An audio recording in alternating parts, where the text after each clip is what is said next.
The following program contains secret hacks. Attempting some of these shortcuts can be dangerous and is ill-advised. The dictionary definition of a sucker is someone who's gullible or easily deceived. That's disgusting. Go. Ow! Ow! Ow! Oh. What is wrong with you? Thank you, a man! How was it? It tasted like sadness. Suckers fall victim to scams. Gonna play follow the lady. They lose money, believe blatant lies, and they get taken advantage of. Well, not anymore. I'm gonna teach all of you suckers out there how to spot a lie, Your thermostat was totally shot, so we're gonna have to replace that. expose a scam, As an intuitive, I think and speak in pictures. hang on to your money, and fight back. I got $60 right now, and we're done. I'm gonna show you how not to be a sucker. I'm Brian Brushwood, and I've picked up the tools of scientists and spies, of criminals and con artists. I've mastered incredible tricks and dangerous stunts as a professional magician. Now I have an encyclopedia of shortcuts, secret data, and helpful hacks designed to help you make life easier and give you the upper hand. Whoa, buddy. This is Hacking the System.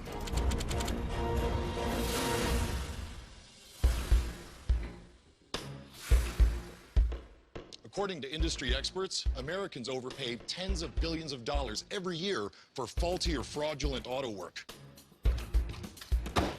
Unnecessary repairs, padded charges, low-quality parts, heck, not even doing the work at all. There's no end to the ways that shady mechanics can take advantage of you. No wonder car maintenance gripes rank as the biggest consumer complaint. Today I'm posing as a mechanic to show you how to keep unscrupulous mechanics from taking advantage of you.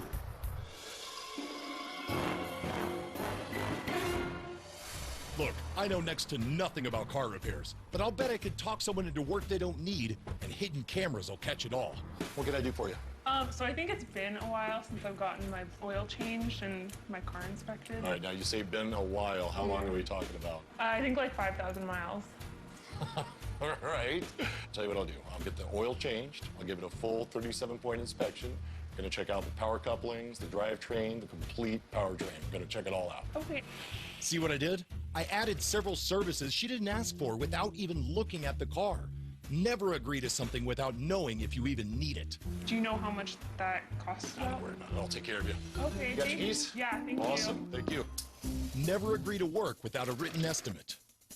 The customer has no idea what I'm going to charge, but once the work's done, without an estimate, she'll have to pay for it. So far, this customer hasn't picked up on any of the warning signs that I could be a sleazy or even incompetent mechanic. Let's see what happens when I tack a huge extra onto her bill. Hey, miss. Well, the good news is even after 5,000 miles, the oil wasn't a problem. However, your thermostat is pretty much shot. Normally, these are $500 new to install. However, I have a perfectly good used part that I can get in there for only $200. The car's already up. We can knock it out right now. Some shady mechanics will replace perfectly good parts with old ones they have laying around. Always ask for the parts you're replacing so you can check them out later with someone you trust. That's a little bit higher than I thought it was gonna be. I thought it was just gonna be an oil change. I mean, I don't want you broken down on the side of the highway. Have you ever been there? Broken down on the No. side of the highway? No. No, and you, I don't think you want to be. Yeah, no. Don't let yourself be intimidated. If you're not sure, get a second opinion from a trusted source. What do you say we just go ahead and take care of this right now? Okay. All right. All right, Better yeah. safe than sorry, right? Yeah, that's fine. You got it. I just suckered this customer into repairs she doesn't need. The remedy's simple. Ask for a license, look up reviews, get a referral. And if you don't know anything about cars, educate yourself. Or at least take along someone who does know. Never pay for repairs that you haven't authorized beforehand. If a mechanic tries to steamroll you with excess charges, stand your ground. The law is likely on your side. This customer, she'll be pleased to discover she was part of an experiment and get her oil changed for free. My name is Brian Brushwood. And we have a few cameras set up. What? Don't be a sucker next time you need a car repair. I guess you don't know a lot about cars, right? No. That's okay, because neither do I. And you can even be your own mechanic. Next time your check engine light comes on, you can save yourself a costly trip to the mechanic by using one of these. Nowadays, you can pick up affordable diagnostic tools online that plug directly into the car's computer, give you information on airflow, fuel efficiency, RPMs. Some of them even have Bluetooth, will connect straight to your phone. This is great information to have before making a potentially costly trip to the mechanic. Let's see if you could get this one. True or false? Buying higher octane fuel guarantees you'll get better gas mileage. The answer is false. According to the Federal Trade Commission, most vehicles experience absolutely no benefit from buying more expensive, higher octane fuel. So unless your car's manual recommends high octane fuel, stick with the regular. Don't be a sucker. Speaking of which, Americans spend around $2 billion a year on psychics, hoping to get insight into the paranormal. Yet many of these psychics are using a few basic tricks to simulate their abilities. One renowned skeptic has offered a $1 million prize to anyone who can prove under test conditions that they have any psychic abilities. Though over 1,000 people have applied, nobody's taken home that prize. I'm going to show you just how easy it is for a psychic to swindle a sucker.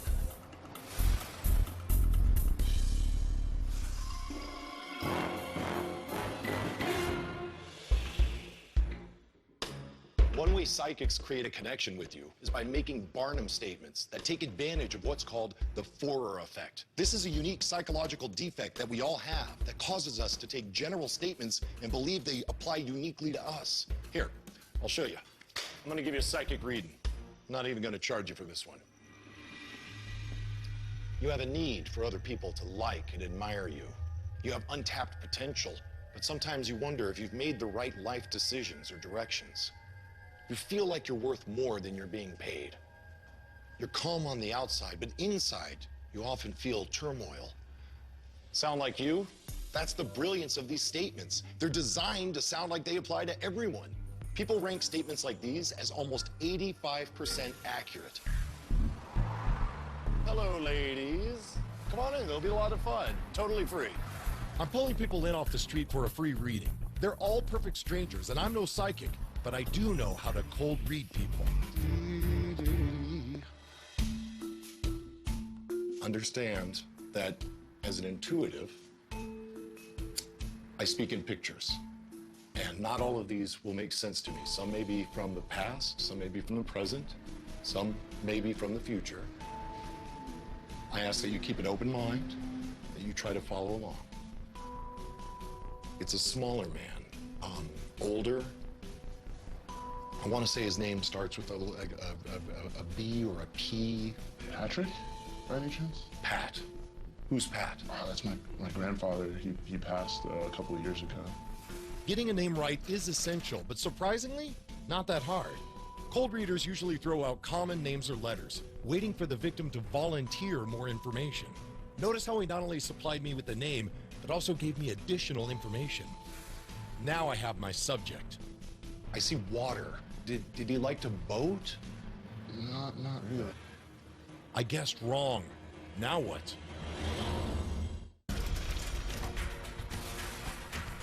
I'm posing as a psychic to demonstrate how easy it is for charlatans to sucker people using a technique they call cold reading. I want to say his name starts with a B or a P. All I'm doing is manipulating the conversation so the customer gives me the answers I need. Did he like to boat?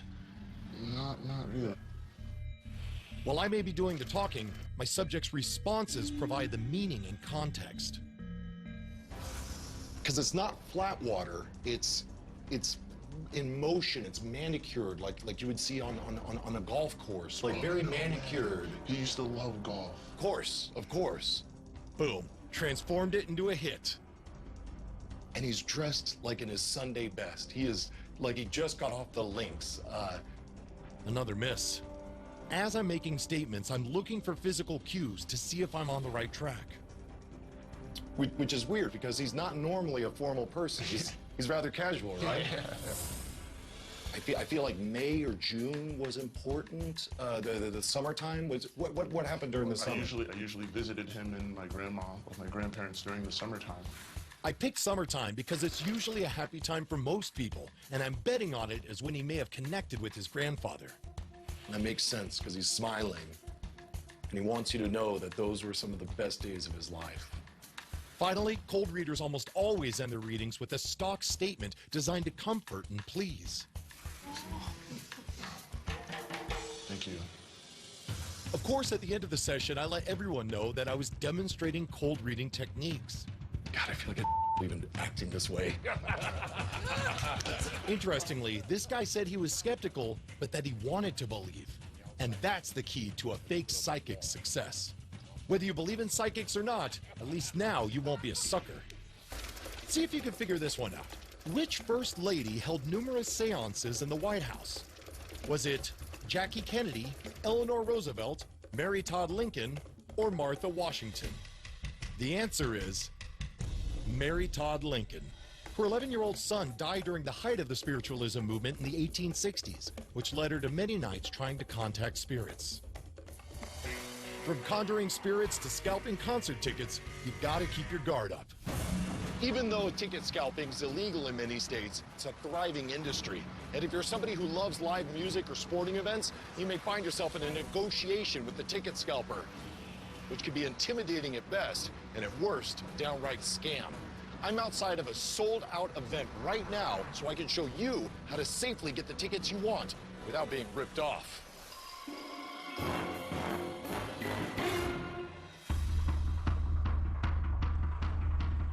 First off, make sure that buying scalp tickets is legal in your city or state. Otherwise, you risk getting a costly fine instead of a front row seat. Next, only negotiate in a safe, public, well-lit area. I spot a scalper with tickets to sell, and I've already got an edge. The concert's about to start, so in just a few hours, his tickets won't be worth the paper they're printed on. By waiting until the last minute, I have the upper hand. Hey, boss, you got one? Yes. $100 each, front and center. Front and center, which section? Section 36. Section 36? Front and center, dude, right in the center. No, section Feel the 36. excitement. It's pretty far from front and center, man. $100. Always have a copy of the seating chart. It's the only way to know what you're buying. Section 36? This is front and center, right behind the stage. Did you see that? He tried to place the ticket in my hand. This is a popular sales tactic. Touching an item creates a psychological connection between the potential buyer and the object. Time to use his own tricks against him. I got 60 bucks right now. $60 cash money, and we're done. By showing him my cash, I've turned the tables on him. Now that he sees my money's there for the taking, he's much more likely to take my offer. Don't hand him your money, but show him you're ready to make a deal. What he doesn't know is that I still have another $40 in my other pocket. I mean, this is $60 cash. If you got want it right to go, now. you've got to pay $100. Nah, so, like, I'll be back later on. They're $100, like I told you. don't worry about Front and center, they're a good ticket. If you don't like the price you're getting, don't be afraid to walk away. All right. Well, that didn't work. Luckily, I have another plan. So how do you tell if you have a fake ticket? Well, first of all, the safest way is to buy it from a legitimate source. But if you're not in that situation, look at the back. If your ticket's blank on the back, it's almost certainly a fake. Real tickets have advertisements on the back. Second of all, identify the way that it's been printed. If it was printed on an inkjet printer, if that ink smears, it's almost certainly a fake. They might have used their color laser printer, in which case you could take a penny and scratch it on the side. If the ink comes off, again, probably a fake. Of course, the safest method is to actually let the booth operator scan the ticket. If the guy selling you the ticket has nothing to hide, he should have no problem with it. Scalpers are out there competing for your money. And if you play your cards right, you could get two scalpers to compete head-to-head. You got one? What do you got? Hey, back down. What section you got? Hey, man, I'll drop him to 80. Yeah, You taking $80? Can't you see I'm working with this guy? Just give me my customer. I got it for $80. Do it. Back down, dude. Just drop it. Hey, look. I'm outside a popular venue looking for a last-minute concert ticket. The best thing would be to find a genuine fan, but right now I have two scalpers fighting for my business. Here's how you avoid getting suckered by a scalper. So you got one? What do you got? The aisle and the load, sir. What section you got? Hey, man, I'll drop him to 80 for you. Take it 80 bucks. Can't you see I'm working with this guy here? You already? My customer. I got it for $80. Do it. Back down, dude. Just drop it. Hey, look. Dude, you got 5 minutes, and those are worth nothing. 60. Give me 60. Are you guys 60? Are we good on 60? Yeah, give me 60 right now. All right, we're good. 5 minutes. Got it.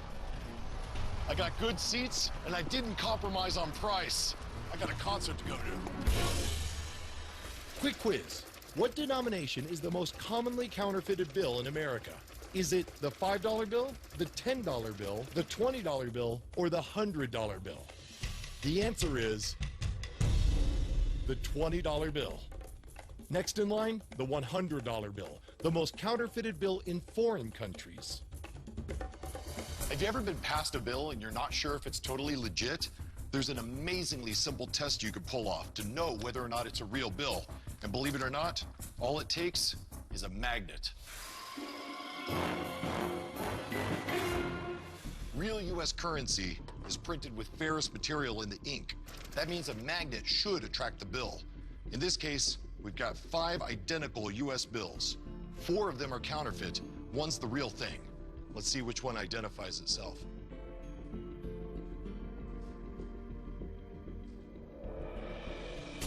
Look at that.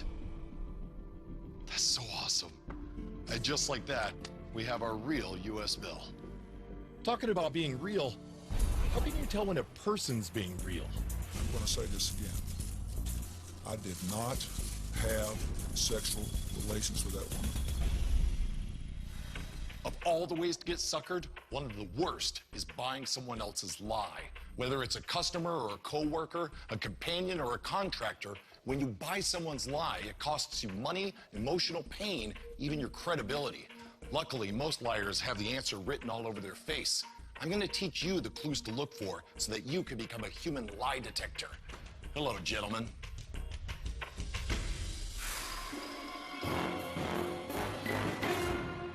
Some guys on the production team have volunteered to let me put some facial reading techniques to the test. I'll ask them a series of questions and see if I can spot who's lying and who's telling the truth. I understand one of you did something interesting. What was it? I've eaten a live cobra heart. I've eaten a live cobra heart. I've eaten a live cobra heart. What was the first thing you thought of when you ate a cobra's heart? That I was awesome. What about you? When you ate the cobra's heart, what was the first thing that came to your mind?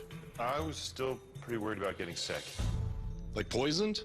I figured there was a possibility there's still poison somewhere, you know, coursing through its body. Something would still maybe get me. Did you kill the cobra yourself, or did someone else kill it? No, someone else killed it. How did they do it? With a knife. How big is a cobra heart? It's not that big. Yeah? No larger than a golf ball. Did you take it in one bite? I swallowed it. You swallowed it whole? Yeah. They're all trying to appear like they're telling the truth, but what they don't realize is that their facial expressions are telling another story. Our faces have 42 muscles and thousands of different expressions.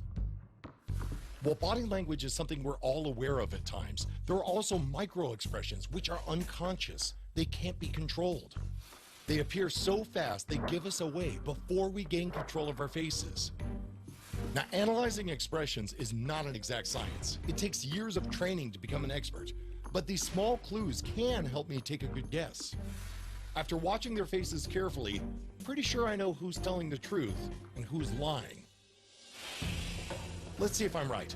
Before I even begin, Nick takes a big swallow, indicating he's getting ready to lie. That's not enough to say for sure. He shows us no appropriate signs of disgust before he tells us that he swallows the heart, but only afterwards, with a slight wrinkle in his nose.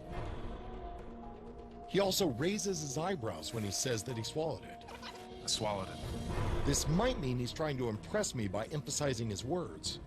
I'm not 100% sure Nick is lying, but I'm definitely suspicious of him. Paul's got fear written all over his face, and that could tell us that he's too scared to eat the cobra's heart. Here, his lips stretch just before he presses them together.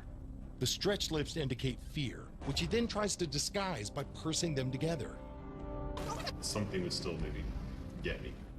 Again, Paul shows signs of fear when his eyebrows raise and he swallows slightly. And finally, Paul's lip goes slightly up, showing us contempt. Contempt is often associated with lying. Paul's face gave him away. I'm gonna guess that he too is lying. Which leaves Alex. I gotta say, I would not have chosen him as the guy telling the truth. But let's see what his face tells us. I've eaten a live cobra heart.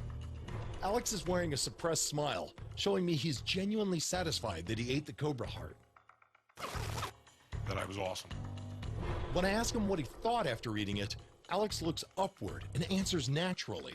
This is a sign of sincerity, as he appears to be recalling a memory. Yes.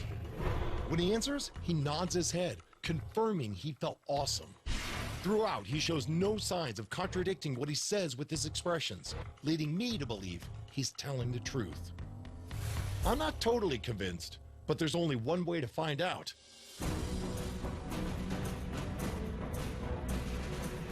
I feel like the only person who was talking straight with me the whole time was Alex. Did you eat the cobra heart? I did. When did you eat the cobra heart? Just college abroad. That is awesome. Obviously, nothing's 100%, but man, micro expressions really give stuff away. Well done, gentlemen. It's gross. Cobra heart. Well, there's no foolproof way to keep from being suckered, but at least now you have a few tricks up your sleeve to make it less likely. Not bad. Of course, if you want to try your luck, We're gonna play Follow the Lady.